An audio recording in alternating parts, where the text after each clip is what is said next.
May 4th, Saturday of the 5th week of Easter. John 15, 18 to 21.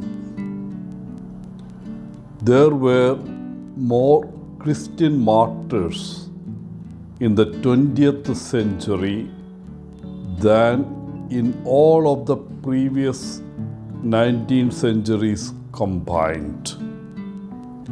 Hitler, Stalin, Mao, Pol Pot, and many of their lesser-known totalitarian colleagues put millions of Christians to death for their faith in that terrible 100-year period.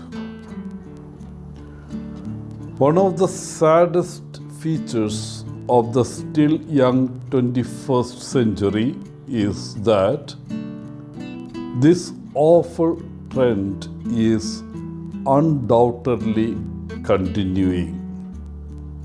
By far, the most persecuted religious group in the world today are Christians, and they are dying by the thousands, especially in the Middle East and in Africa. In today's Gospel, Jesus tells his disciples, "If the world hates you, understand that it hated me first." In this passage, Jesus is using the word world to describe the people who reject him and who will persecute Jesus and his followers. Jesus also tells the disciples that they do not belong to the world. And most likely, the world will hate them because they do not belong to the world of the Pharisees. Rather, Jesus has chosen them out of the world to follow him and his example.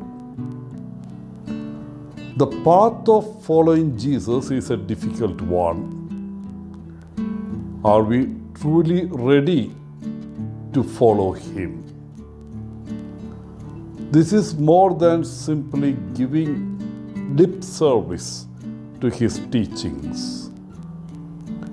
If we consciously choose to follow Jesus, we may have to make difficult choices, and in that process, we may alienate some of the people in our lives. Following Jesus sounds very romantic and holy. However, following Jesus may be a difficult journey at times. If we choose to wholeheartedly follow Jesus, most likely we also will experience rejection or perhaps even hate. Jesus clearly was countercultural in his society. Are we willing to follow Jesus rather than the crowd? Are we prepared to truly be countercultural in our beliefs and choices? Are we willing to deal with anger, rejection, or alienation if we make choices to do what is truly loving and kind? Do we trust Jesus to walk with us, strengthen and grace us? Dear friends, the world is not an easy place to live. Each day we have the opportunity to make a variety of choices.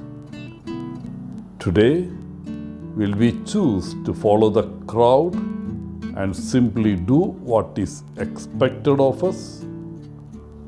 Or will we choose to follow Jesus and act as Jesus would act?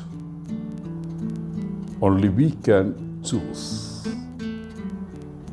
What will be your choice? Wishing you a good day, Father Paul, CSSR from Kerala.